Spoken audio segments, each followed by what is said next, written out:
We are good people. Day 5 of going live. Here we are. If you're out there and you are following me and you're available, come on, jump in with me tonight. I hope that you all have had a fabulous Friday. I like to call it Friday. Yay, it's Friday. I really hope that you all have had a productive day today. It's been a productive day, busy day, and I am excited to jump in this evening with you all. I'm excited to get into what we're going to talk about tonight. Just a quick recap. We talked on last night about gratitude and how gratitude expressed is better than gratitude assumed. And we talk more along the lines of leaders showing gratitude to the people that they lead, the people on their teams, the people in their organizations, just showing that type of gratitude. Because tonight I want to talk a little bit about ways gratitude or appreciation can be shown to the leader. I mean, everybody wants to be appreciated. Everybody wants to be acknowledged in some way, shape, or form for the things that they do. And it's not that leaders are begging or asking for appreciation from the people that they lead. I just think that there are some ways that leaders will earn the appreciation from the people they lead. And it's not by hook or crook. Let me say that right now. It's not because they're gunning for it, not because they're jumping through hoops and doing all these things to try to get it. It's things that they do authentically as a leader. And so I want to talk a little bit about that, a leader's authenticity. I think that is so important to how the people we lead see us. And sometimes people can see us a certain way, but it's not really who we are.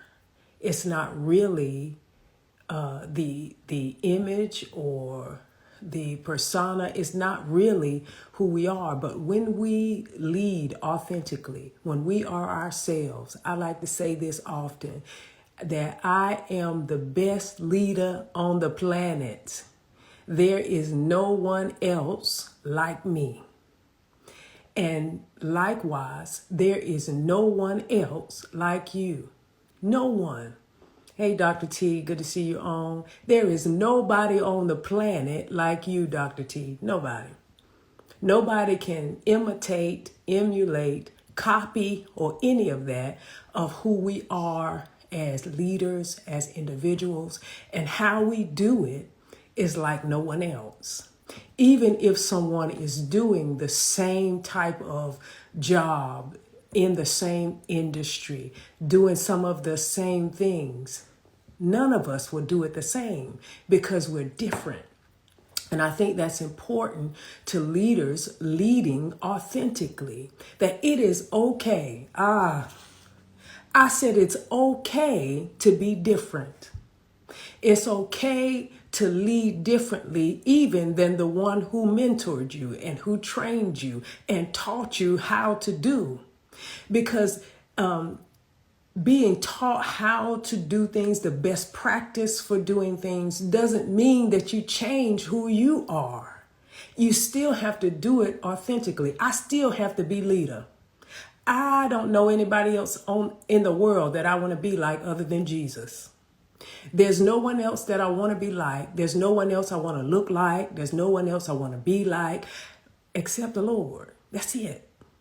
And so as over the years, I have learned and I have been taught so much over the years and have been mentored in certain things over the years. I appreciate every one of my leaders, past and present. I am so thankful because each one of them taught me something that shaped me and made me who I am today. So I don't take that lightly, but I have to take what they taught me. I have to take what they showed me, and I have to be able to exercise it or deliver it as leader. I have to be able to be me. And I think that sometimes as leaders, we can feel like we are so different that no one will like us because we're not like someone else. But I beg to differ. If you are you, who else on the planet can be you but you? There's no competition. And so I think that it is important as it relates to showing gratitude, showing appreciation as leaders to the people you lead, that your authenticity will earn the appreciation from the people you lead. And so a leader's authenticity, it will foster an environment of trust. It will cause the people to trust you like no other. They will trust that when you come on the platform, when you get up to speak, when you show up in the business, they know this is an authentic leader. And when he or she speaks, they're for real. I'm listening. I'm listening to what they have to say. I am making sure that the things that they are relaying, I'm paying close attention to. It breeds an environment of openness. When that leader can be authentic, when they can do certain things to show the people they lead that they are themselves, good, bad, or indifferent. If they're having a bad day, having a good day, I'm just letting you know, this is me. This is where I'm at. I'm still focused on the vision. I am still laser focused on the immediate goals that we have set. And I believe that when leaders can be this authentic with their people and they can say, hey, with the setbacks, with the minor missteps, let's come together. Let's create some opportunities. Let's create something that will be monumental, not just a time where we feel like we had a setback, but it will be so monumental that it will be a teaching point. That it will become something that we all can learn from, and I can still uphold the standard of being me, just like you can continue to uphold the standard of being who you are.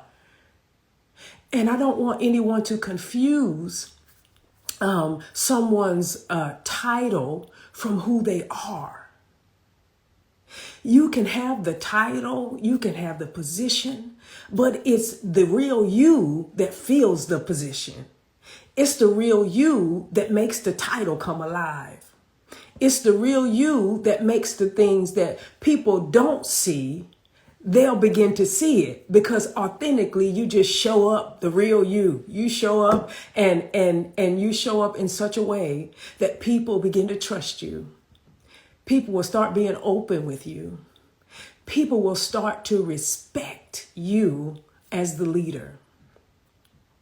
And I think that by leading authentically, leaders not only earn the appreciation, so they don't have to beg for it. They will earn the appreciation, but they will also create an environment where gratitude is naturally shared and is naturally valued as a part of the organization's core culture. I think that when we develop or when we foster through our authenticity an environment of appreciation, it will create something we never really bargained that it would. We'll see people start appreciating people even when you're not in the room. You'll see people start noticing the good jobs that others are doing. You'll see them start collaborating, say, you know what? How can we work together to get the boss's goals? How can we get together? How can we work together to get these things done? Because if we're working apart, it's making the time go slower. But if we get together, and we start working as a team and working as one, you're doing this part, I'm doing this part. And together we can bring this goal to a close and move to the next one. And that's what happens when leaders show up authentically. And I want to give one example. He didn't ask me to do this, but I just want to use him as an example. Him and his wife, Dr. Darius and Shamika Daniels. I think they are masters at it, because I've been in the rooms, and the people appreciate, support, lift up, pray for, do all these things for one another. And there's no competition. There's no signs of jealousy, but it is as a result of their authenticity. And I love it. I love the example that they set. I love how they do things. And don't get me wrong, I know many other leaders who are doing it as well. Those two came to my mind right off the bat, and most recently, just watching how their authenticity just breeds appreciation, not just to them, but to the people in the room. That thing is so good to me. But anyway, so leaders, ladies and gentlemen, they don't need to be like anyone else. They don't need to be considered validated as authentic because someone agrees.